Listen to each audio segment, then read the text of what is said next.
Kuva mu kwezi kwa kabiri mu mwaka wa 2022 mu Burayi hari intambara ishyamiranyije Uburusiya na Ukraine imaze imyaka irenga 2.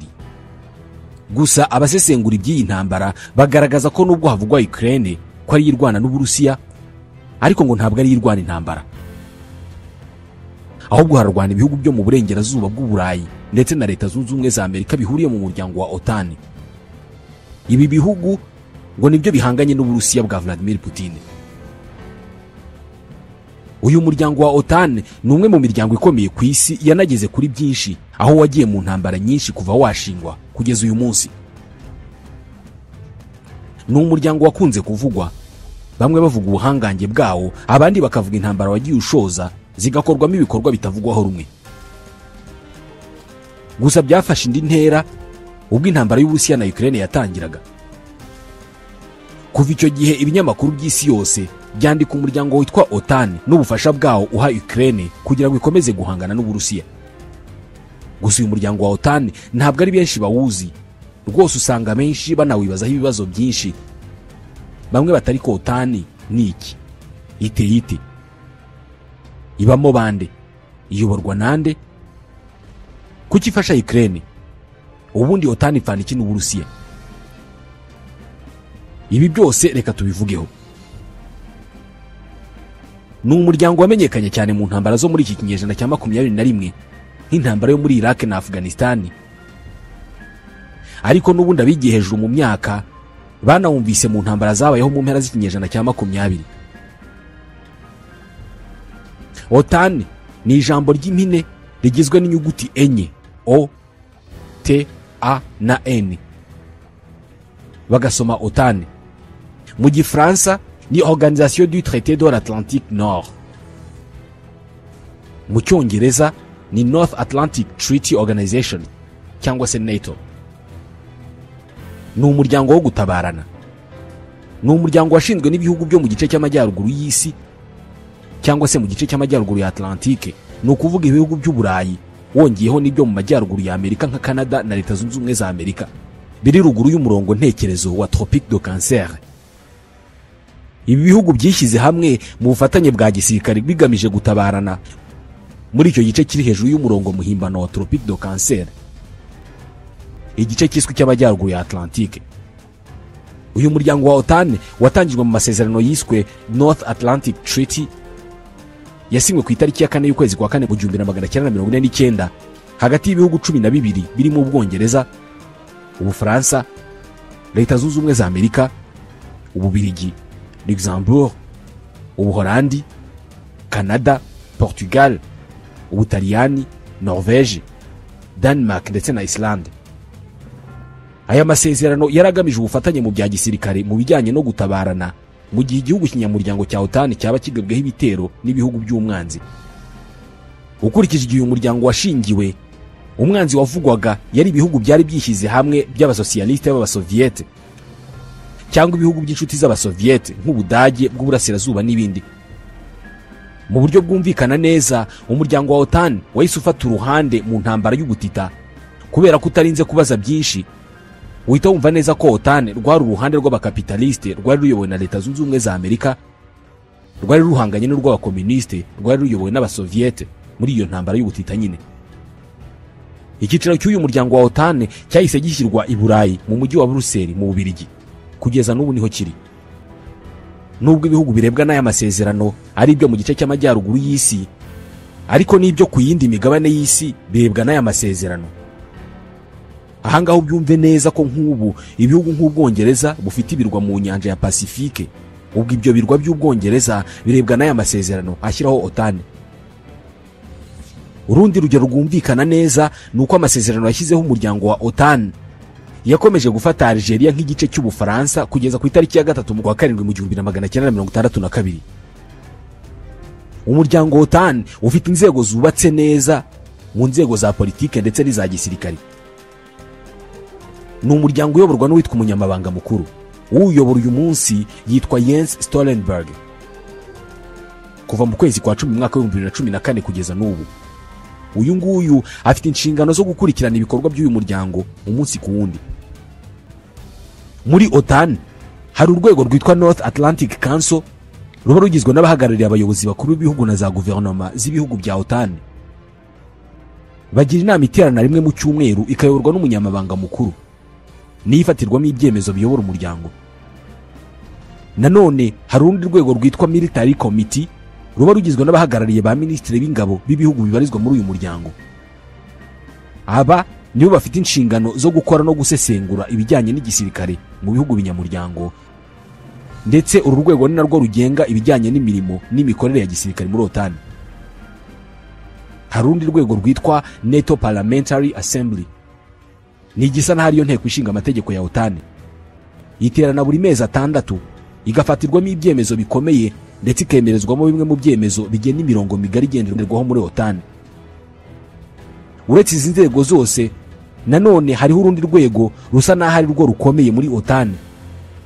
Ni inama ihuza abayobozi bakuru b'ibihugu na za guverinoma. Iyi nama ntabwo ihoraho, gusa akenshi ikorwa mu gihe runaka, cyane cyane iyo hagiye kwinjizwa undi munyamuryango muri OTAN, cyangwa se hagiye gushyirwaho gahunda nshya mu miterere y'umuryango. Uretse izi nzego kandi hari n'andi mashami menshi akorera muri OTAN. Nubwo uyu muryango washinzwe mu gihe cy'intambara y'ubutita, ariko nta ntambara n'imwe wigeze wishoramo ngo uyirwane cyangwa se uyitangemo ubufasha mu ntambara zose zabayeho mu bihe by'intambara y'ubutita. Gusa ibihugu biwurimo byifashishije amasezerano basinyanye y'ubufatanye, bikorana bya hafi mu guhererekanya amakuru y'ubutasi, cyane cyane CIA yifashishije uyu muryango mu kugenzura abasoviete mu bikorwa byabo byo gukwirakwiza amatwara yabo ya gikomuniste ku isi. Mu mwaka w'1991 ubwo leta z'abasoviete zasenyukaga, ikintu cya mbere umuryango wa OTAN wahise ukora ni ukwakira ibihugu byari bimaze kubona ubwigenge, by'umwihariko ibyo mu burasirazuba bw'Uburayi ndetse no mu bice byo mu Burayi bwo hagati. Uku kwakira ibi bihugu byahoze muri leta zunze ubumwe z'abasoviete biri mu byababaje Uburusiya kugeza n'ubu ngubu. Biri no mu mpamvu za kure z'intambara Uburusiya burwanamo na Ukraine, kubera ko Ukraine nayo yashakaga kwinjiramo. Kuva mu 1992 ingabo n'intwaro by'umuryango wa OTAN byerekeje ku ntambara yo mu cyahoze cyitwa Yugoslavia. Yarangiye iki cyahoze cyitwa Yugoslavia gisenyutse burundu, kikavamo ibihugu byinshi. Muri iyi ntambara rero, ku nshuro ya mbere mu mateka yawo, ubuyobozi bwa OTAN bwafashe umwanzuro ubwohereza indege z'uyu muryango zirekurira ibisasu biremereye cyane ku ngabo z'abaserbe bashakaga gushinga leta yabo muri Bosnia Herzegovina. Ibi byakozwe mu gikorwa cya gisirikare cyiswe Operation Deliberate Force. Ibi bitero by'indege za OTAN nibyo byashyize ku musozo iyi ntambara, binatuma Bosnia Herzegovina yigenga mu masezerano yo guhagarika imirwano yasinyiwe ahitwa Dayton muri leta zunze ubumwe za Amerika mu kwezi kwa 11 mu 1995. Ndetse nanone ingabo za OTAN ibi zabisubiyemo neza mu ntambara yagejeje Kosovo ku bwigenge.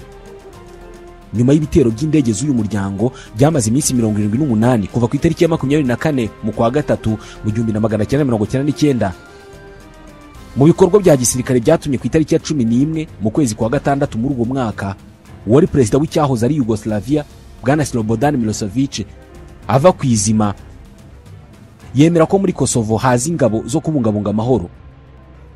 Nanone ibihugu bihuriye muri OTAN byagize uruhare rukomeye mu kohereza ingabo mu kubungabunga amahoro muri Kosovo, zamenyekanye ku izina rya KFOR. Zabaye muri Kosovo mu gace ka Pristina kugera mu mwaka wa 2008 ubwo igihugu cya Kosovo cyigengaga burundu. Izi ntambara zo mu cyahoze ari Yugoslavia zarangiranye n'ikinyejana cya 20. Ku rundi ruhande, ikinyejana cya 21 cyatangiranye n'intambara zo kurwanya no guhangana n'iterabwoba, nazo zatumye ingabo n'intwaro by'umuryango OTAN byongera kwerekeza mu ntambara. Ku itariki ya 11 mu kwa 9 mu 2001 leta zunze ubumwe za Amerika zagabweho ibitero by'iterabwoba na Al-Qaeda ya Osama bin Laden. Icyo gihe muri OTAN ubuzima bwahise buhagarara kubera ko icyo gihe hahise hakurikizwa ingingo ya 5 mu masezerano ashinguye umuryango, ivuga ko iyo umunyamuryango wa OTAN agabweho ibitero, ubwo abanyamuryango bose ba OTAN baba bagabweho ibitero. Ni n'ubwa mbere iyi ngingo yari ikoreshejwe, kuko mu mateka y'imyaka uyu muryango wari umaze kugeza icyo gihe ntabwo ibi byari byarigeze bikorwa. Ibi byari bivuze ko abanyamuryango bose ba OTAN bari bagabweho ibitero, kandi byari bisobanuye ko ibihugu byose bishyize hamwe byagombaga gusubiza kuba bigabyeho ibitero ndetse bikanamurwanyiriza hamwe. Mu buryo bwihuse, Leta Zunze Ubumwe za Amerika zarangaje imbere ingabo z'umuryango wa OTAN ndetse n'ibindi bihugu bitari muri uwo muryango, maze byose hamwe uko ari 42 byohereza ingabo zabyo muri Afghanistan gushakisha abayobozi bakuru ba Al-Qaeda ndetse no kumvisha leta y'abatalibani bayoboraga Afghanistan. Icyo gihe iyi leta yashinjwaga gufasha imitwe y'iterabwoba. Umuryango wa OTAN wanaguriye ibikorwa byawo muri Iraq mu mwaka wa 2003 mu gihe cy'intambara yahiritse ubutegetsi bwa Saddam Hussein. Aha muri Iraq uyu muryango washinze ikigo cyari gishinzwe gutanga imyitozo yo gufasha no kunganira inzego zari zishinzwe umutekano muri icyo gihugu mu gihe cy'ubutegetsi bw'inzibacyuho nyuma y'ubutegetsi bwa Perezida Saddam Hussein. Gusa uyu muryango wakomeje gushinjwa n'abo ku ruhande rurwanya politike za Leta Zunze Ubumwe za Amerika ndetse n'ibihugu by'Uburayi bw'uburengerazuba. Uruhande rw'igice kirwanya politike za Amerika ruyoboye n'Uburusiya n'Ubushinwa, ibi bihugu bibiri bihora bitunga agatoki umuryango wa OTAN kubeshejweho no kurinda, kubungabunga no kurengera inyungu za Leta Zunze Ubumwe za Amerika n'amatwara yazo mu isi, by'umwihariko mu Burayi, cyane cyane hafi y'Uburusiya. Ariko nanone iyo witegereje uko imiyoborere y'uyu muryango wa OTAN iteye, usanga byanagorana ko ibindi bihugu byahangara kuvuguruza Leta Zunze Ubumwe za Amerika, kubera ko Leta Zunze Ubumwe za Amerika zitanga 3/4 by'ingengo y'imari ikoreshwa na OTAN. Abakomeza gushinja umuryango wa OTAN gukorera mu nyungu za Leta Zunze Ubumwe za Amerika bakunda kubigaragaza bashingiye ku buryo indege z'uyu muryango zamishije ibisasu kuri Libya ya Muammar Gaddafi guhera mu kwezi kwa gatatu mu 2011 kugera apfuye ku itariki ya 20 mu kwezi kwa 10 muri uwo mwaka. Ndetse banashingira ku buryo muri uwo mwaka mu 2011 nyine umuryango wa OTAN washyigikiye inyeshyamba zigumuye ku butegetsi bwa Perezida Bashar al-Assad muri Damascus muri Syria, kubera ko gusa tumvaga amatwara y'abanyamerika n'inshuti zabo zo mu burengerazuba bw'isi. Bikaba ariko byari bimeze no kuri Gaddafi wa Libya wanarwanyije politike z'ibi bihugu ku mugaragaro mu gihe cy'imyaka 40 yose y'ubutegetsi bwe. Gusa kugeza uyu munsi, nubwo Leta Zunze Ubumwe z'Abasoviete zasenyutse mu 1991, n'ubundi umuryango wa OTAN usa naho ugihanganye n'igice cy'izo leta cyasigaye gikomeye, ubwo ni Uburusiya bwa Vladimir Putin. Kubera ko mu buryo bugaragara OTAN ikunda kwitambika inyungu z'Uburusiya mu bice bitandukanye by'isi, ndetse n'Uburusiya nabwo bugakomeza kugaragaza OTAN nk'ikibazo kuri bwo. Urugero rwa vuba ni mu 2014 ubwo Uburusiya bwigaruriraga intara ya Crimea. Umuryango wa OTAN niwo wabaye uwa mbere kwamagana icyo gikorwa, ndetse unafata iya mbere mu gufatira Uburusiya ibihano mu migenderanire n'ubufatanye bari basanganywe.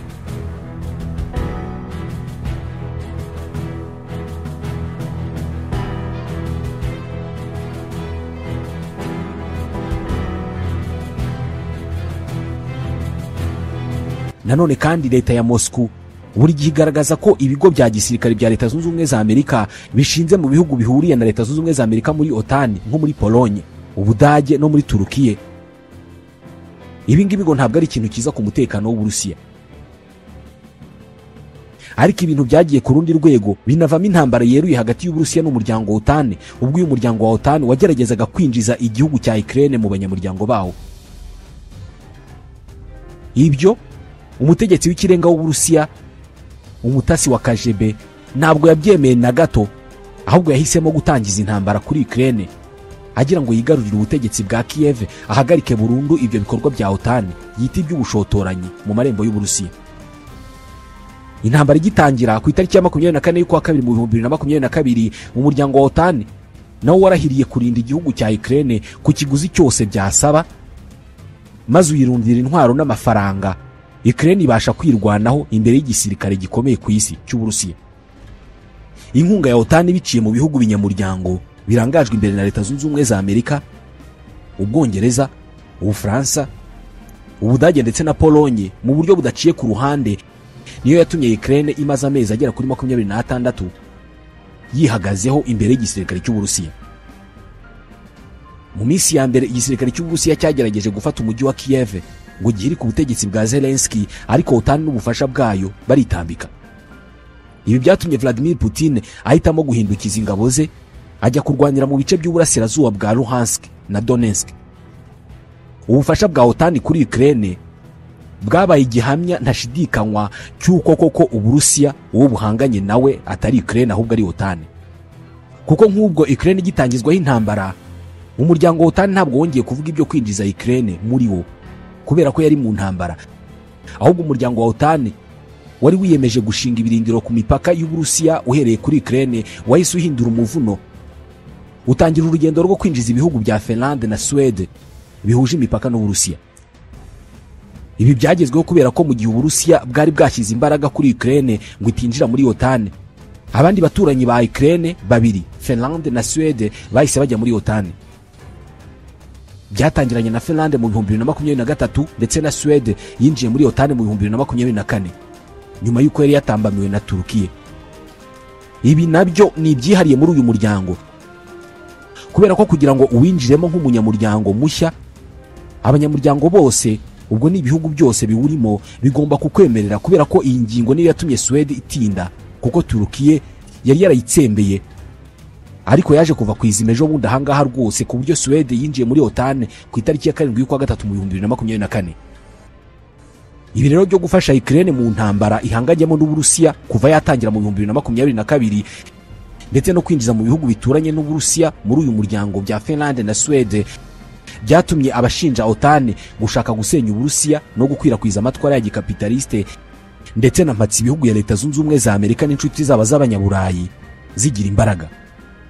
Ndetse ibimenyetso biriyongera, kandi ko kubyitegereje ubona ko umuryango OTAN wabashije kugera ku mipaka y'Uburusiya, kubera ko ubu uri Helsinki muri Finland, kurasa St Petersburg mu Burusiya byaba byoroshye cyane. Icyo nicyo OTAN yashakaga, cyo kwegera Uburusiya mu mugambi karahabutaka wo gusenya Uburusiya bufatwa nk'igisigisigi cya Leta Zunze Ubumwe z'Abasoviyete.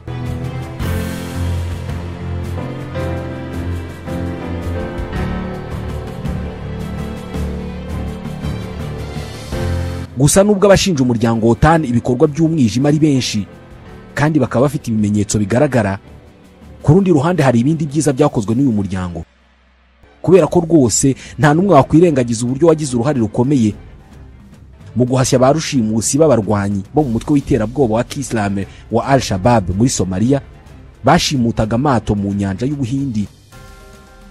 Amato yabaga atwaye ibicuruzwa birimo amavuta na peterole, babikoze guhera mu 2009. Kuri iyi ngingo OTAN yohereje amato yayo y'intambara ajya guhangana n'aba ba rushimusi.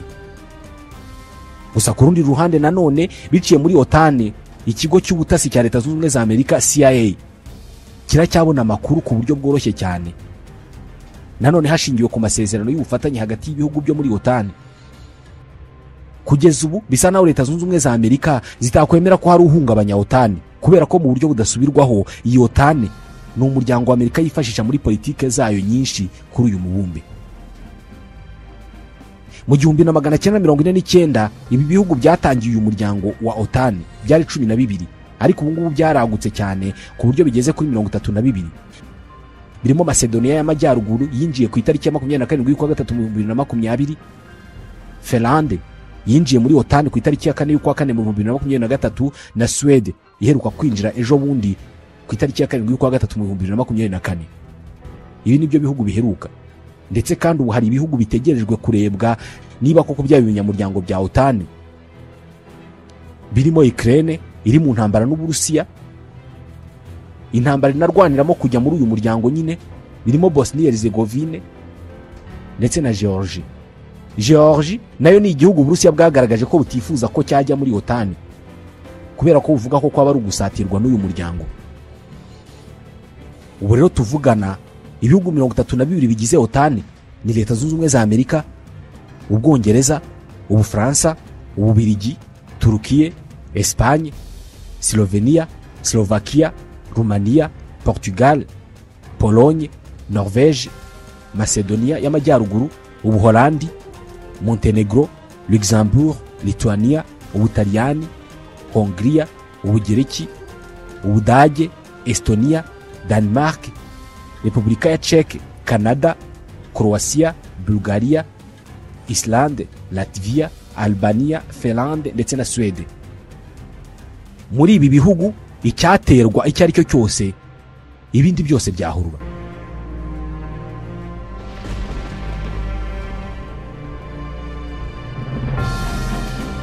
Uyu ni umuryango w'ubuhangange bukomeye gusa utavugwaho rumwe, niyo mpamvu natwe tuwuvuzeho. Mwakoze kudukurikira.